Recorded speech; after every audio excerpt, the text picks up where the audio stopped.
베세다 광야에 사람들이 몰려들었습니다. 많은 사람들이 모였는데 성경에는 남자 성인만 5천 명이 모였다라고 말합니다. 아마 남자 성인만 모였다면 우리가 추측해 보건대 아이들과 여성 합쳐가지고 아마 2만 명 정도 되는 사람이 모이진 않았을까, 그렇게 생각을 해봅니다. 여기도 성비가 형제님들이 훨씬 적습니다. 어디 가나 남자가 적죠. 여자가 더 많습니다. 또 여자들은 그냥 안 옵니다. 애를 데리고 옵니다. 그렇기 때문에 5천 명이라는 숫자는 극히 작은 숫자로 축소했을 때 그렇게 설명할 수 있지만, 아마 도합 다 계산해 보게 되면 아마 2만 명 정도는 충분히 모였을 것이라고 보여집니다. 자, 이 숫자, 이 많은 숫자의 사람들을 밥을 해 먹이려고 그러면 얼마에 먹일 수 있을까요? 이 많은 사람. 저 같은 사람한테 물어보면요, 1박 2일 지나도 저는 계산을 못합니다. 계산에 약하기 때문에 그렇거든요.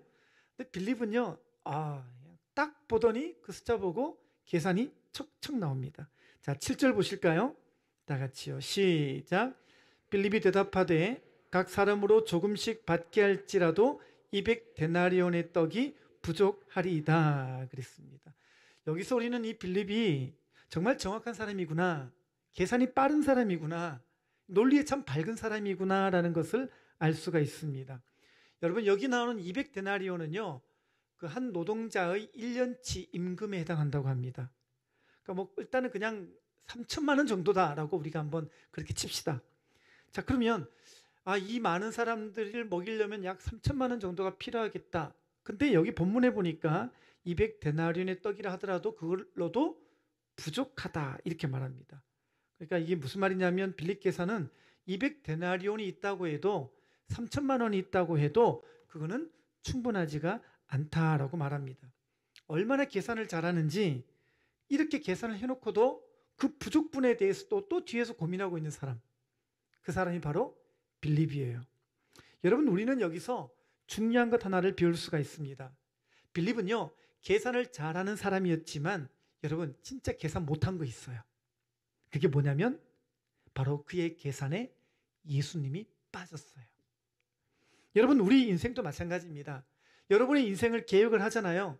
여러분들도 여러분의 인생에 3년 후에는, 5년 후에는, 10년 후에는 이렇게 살아야지, 이렇게 적금 붓고 이렇게 해가지고 이런 계획 세워가지고 이렇게 살아야지 계획을 하는데요, 여러분, 그 계획 가운데 예수님이 빠진 계획이라면 그 계획은 다 무의미한 것이에요. 여러분, 여러분의 인생에 계획할 때에 예수님을 빼놓은 계획은요, 그 계획은 세운다고 한들 한낱 모래성에 불과한 것입니다. 여러분, 여러분의 인생에도 예수님을 대입하고 계십니까? 여러분들의 모든 인생의 수식 가운데 예수님이 기준점이 되고 계시나요? 여러분의 삶의 문제 가운데 예수님을 놓고 풀고 계십니까? 아니면 예수님을 빼고 계십니까? 중요한 이야기라는 거예요. 여러분, 갈릴리 혼인잔치 얘기 보십시오. 포도주가 떨어졌어요. 그러니까 그의 어머니 마리아가 하인들에게 나중에 뭐라고 얘기하냐면 이렇게 말하죠. 이분이 무슨 말씀을 하시든지 그대로 하라. 이분이 무슨 말씀을 하시든지 그대로 하라, 이렇게 말합니다. 보세요. 잔치집에 포도주가 떨어졌는데 예수님 빼놓고 아무리 그 상황을 해결하려고 보지만 답이 안 나오는 상황이 되었어요. 그러다가 이리저리 계산하다가 예수님이라는 분을 이 상황에 대입을 안 시켰구나, 그걸 깨닫고 나서 이 마리아가 그제 그걸 발견한 거예요. 그래서 이제 마리아가 다시 말하는 게 뭐냐면 그 문제를 해결하는 수식 전체를 바꿔버렸어요. 계산 방식 자체를 바꿔버렸어요. 어떻게 해요? 다 빼고 이분이 시키는 대로 하라. 예수님을 대입해버리는 겁니다. 예수님이 중요한 수식 계산의 기준이 되어버린 것입니다. 아브라함 마찬가지예요. 여러분, 아브라함도요, 자기 몸이 100세가 되어서 죽은 줄로 알았다라고 성경은 기록합니다. 사라의 태도 다친 것을 알고 있었습니다. 근데 여기까지를 상식이라고 합니다. 남자 나이 100세가 되고 사라 나이도 태문이 다쳤다면 더 이상 자녀를 생산할 수 없다는 거, 여기까지는 상식이에요. 그러나 이 상식을 넘어서 아브라함이 믿음의 조상이 되고 믿음의 자손을 낳을 수 있었던 이유는 뭐냐? 그 상식 위에 한 가지를 더 알았어요. 그게 뭐냐? 바로 전능하신 하나님이에요. 아멘입니까? 여러분, 여러분의 인생의 계획에, 여러분의 인생의 계산에 하나님을 넣고 사십니까? 아니면 항상 여러분의 경험과 논리와 이성과 판단에 맞춰져 가지고 항상 여러분들은 상식 수준에서만 살고 있는 것은 아닌가요? 여러분, 우리가요, 아무리 똑똑해도 자기 머리 믿고 예수님을 대입할 줄 모르면 여러분, 그 계산은요, 잘해도 틀린 거예요. 여러분이 아무리 탁월해도 여러분의 인생의 계산에 예수님을 빼놓으면 그 계산은 답이 나온 것 같아도 그건 틀린 답이에요. 여러분, 이걸 잊지 마십시오. 계산을 제대로 하시기를 바랍니다. 여러분, 그래서 예수님이 우리 인생의 유일한 답이 되시는 줄 믿습니다. 이번에는 우리가 안드레를 살펴보겠습니다. 안드레는 어떤 사람이에요? 여러분, 안드레는요, 예수님 1호 제자예요. 1호 제자. 예수님의 제자가 이렇게 예수님의 제자를 삼으실 때 가장 먼저 예수님의 제자가 되었던 사람이 안드레였었어요. 이 안드레가 예수님 만나고 보니까 이분이 진리예요. 그래서 누구를 데려옵니까? 이런 얘기가 요한복음 1장 41절 42절에 기록이 되어 있거든요. 한번 보실까요? 시작. 그가 먼저 자기의 형제 시몬을 찾아 말하되 우리가 메시아를 만났다 하고 데리고 예수께로 오니 예수께서 보시고 이르시되 내가 요한의 아들 시몬이니 장차 개바라 하리라 하시니라 그랬어요. 여러분, 예수님 1호 제자가 안드레였었어요. 안드레가 예수님 만나보더니 야, 이분이 진리다, 야, 이분이 진짜 메시아다 깨닫고 자기가요, 형제 베드로를 찾아가서 데리고 옵니다. 데리고 왔어요. 여러분, 예수님 믿어도 베드로보다 더 빨리 믿은 사람이 안드레였었어요. 여러분, 베드로보다도 예수님을 가장 먼저 알아본 사람이 안드레였었어요. 이런 안드레였지만 나중에 보게 되면 이 안드레가요, 영적 위치가 안타까운 게 하나가 있어요. 여러분, 나중에 보면은 예수님의 12제자 중에서 넘버 3가 있어요. 넘버 3가 있는데 항상 보면은 성경에서 변화산에 올라가실 때도 그렇고 특별한 병자를 고칠 때도 그렇고 그때는 예수님이 넘버 3만 불러요. 그죠? 첫 번째가 누구예요? 베드로. 두 번째가 누구예요? 요한. 세 번째가 누구예요? 안드레. 맞아요? 아니죠. 야고보잖아요. 베드로, 요한, 야고보. 여러분, 가장 먼저 믿었고 베드로까지 데리고 왔던 그 안드레가 처음 믿었고 처음 예수님 발견했던 그가 왜 이렇게 밀려나게 되었을까요? 가장 앞서 믿었고 가장 앞서 예수님 알아봤고 가장 앞서서 다른 제자들을 예수님께로 인도했는데 그렇게 앞선 제자임에도 불구하고 나중에 보면 예수님의 중요한 사역 현장에 빠져있는 경우가 많아요. 왜 그럴까요? 성경에는 답은 안 나오는데 제가 이번에 말씀을 준비하다가 그 이유를 알게 됐어요. 자, 오늘 본문 9절을 보겠습니다. 9절 다 같이 읽어볼까요? 시작. 여기 한 아이가 있어 보리떡 5개와 물고기 2마리를 가지고 있나이다. 그러나 그것이 이 많은 사람에게 얼마나 되겠사옵나이까 그랬어요. 보세요. 안드레가요, 이 주님의 믿음의 요청 앞에 한 아이의 도시락을 들고 나왔어요. 그런데 이 안드레의 믿음은요, 앞에 이렇게 나와 있는 것처럼 오병이를 들고 나왔다, 여기에 중요한 포인트가 있지 않아요. 오히려 뒤에 있어요. 뒤에 있으니까 제가 노란색으로 뒤에다가 표시를 해놨어요. 여기 뭐라고 적어놨죠? 그러나 그것이 이 많은 사람에게 얼마나 되겠사옵나이까 이렇게 적어놨어요. 이걸 표준 세번역으로 한번 읽어볼까요? 시작. 여기에 보리빵 5개와 물고기 2마리를 가지고 있는 한 아이가 있습니다. 그러나 그것이 무슨 소용이 있겠습니까? 그러나 그것이 무슨 소용이 있겠습니까? 여러분, 도시락을 들고 나오면서도 이런 말을 해요. 도시락을 들고 나왔으면 이 도시락이 역사할 줄 믿고 나와야 되는데 이 도시락을 들고 나오면서 하는 말이 뭐냐면 그러나 이게 뭔 소용이 있겠어요? 이게 되겠어요? 이까짓 것 가지고 어떤 일이 나타나겠어요? 이거 가지고는 할 수 있는 게 없잖아요. 이렇게 부정적인 마음을 가졌던 사람이 안드레라는 거예요.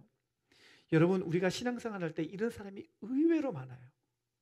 하긴 하는데 마음속에 내 안에 또 나의 그러나가 있어요. 하는 것 같은데 교회가 다 가니까 누구나 다 하고 안 하면 목자가 쪼니까 어쩔 수 없이 하고 하긴 하는데 마음속에 뭐가 있어요? 그러나 이게 있는 거예요. 그러나 이게 있어요. 여러분, 나는 내 내면 알잖아요. 그죠? 우리 마음 남에게 들키진 않아도 내 마음 내가 알잖아요. 여러분들도 충분히 헌신하고 수고하고 애쓰고 봉사하는 거 알아요. 근데 마음속에 그러나가 있는 사람은요, 복되지 않아요. 복되지 않아요. 여러분, 주님 따라가면서도 항상 이 그러나가 있는 사람은요, 여러분, 주님의 사역을 하면서도 그 마음에 항상 그 귀한 것을, 그 귀한 헌신이 헌신되지 못하게 하는 그러나 이게 있으면요, 여러분, 결과적으로는 그 사람이 주님 앞에 충성된 일꾼이 될 수가 없다는 거예요.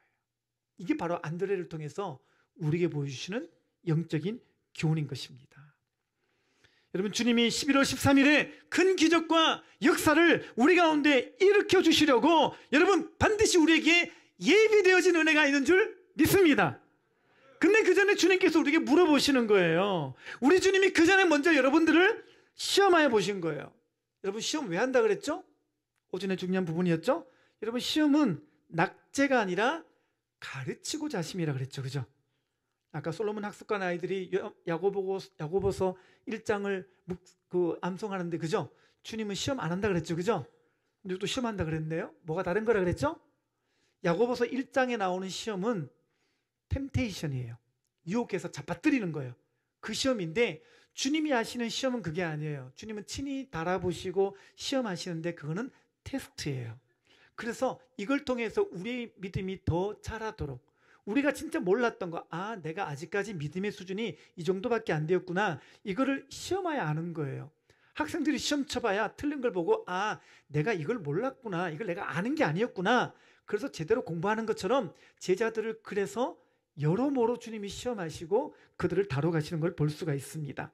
특별히 제자들에게 상황을 줘놓고 여러 가지 문제들을 줘놓고 여러 가지 어려움도 직면하게 하시면서, 그리고 그들에게 물어보시고 또 그 한계가 어떤 것인지, 그리고 너희들이 겪고 있는 그 영적인 고비가 되는 이유와 문제가 무엇인지, 이거를 주님이 깨닫게 해주신 일들을 많이 하십니다. 정말 제자들을 제대로 양육하시는 거죠. 여러분, 그래서 우리가요 11월 13일 날 이 부흥 집회, 복음 집회를 앞두고 여러분이 전도해야 될 그 영혼들에게 나아가는 과정 가운데 내 마음에 혹시나 빌립 같은 마음이 있지 않은지, 안드레 같은 마음이 있지 않은지 꼭 돌아보게 되시기를 바랍니다. 어떻습니까? 오늘 오전에 말씀을 들었는데 여러분 안에 이 빌립 계열의 마음이 있나요? 안드레 계열의 마음이 있나요? 그렇죠?